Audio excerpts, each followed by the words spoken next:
Niġu issa l-qasam agrikolu u tas-sajd. Wara t-tfassil tal-politika agrikola, issa ser tibda l-implementazzjoni ta' numru ta' miżuri.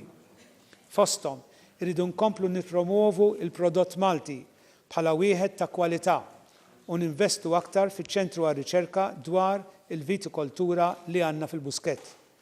Minkejja li l-bidja ma tinkontribwixxix ħafna għat tkabbir ekonomiku kif ukoll għall-impjiegi, irridu nirristrutturaw dan is-settur biex ikun aktar profitabbli u allura jattira bdiewa żgħażagħ li jistgħu jibdew iħarsu lejn il-kunċett ta' agribusiness u mhux biss bidja bil-mod tradizzjonali.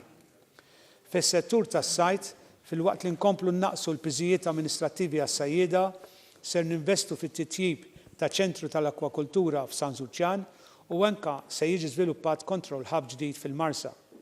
Grazzi għal dan il-hub, is-servizzi offruti lis-sajjieda se jkunu ċentralizzati sew biswit il-pixkerija.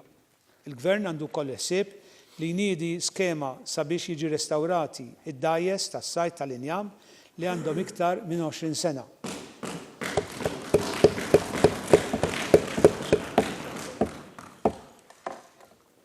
B'din l-inizjattiva se nkunu qed ngħinu lis-sajjieda fil-waqt li nippreservaw id-dgħajjes tradizzjonali Maltin u snajja marbuta magħhom.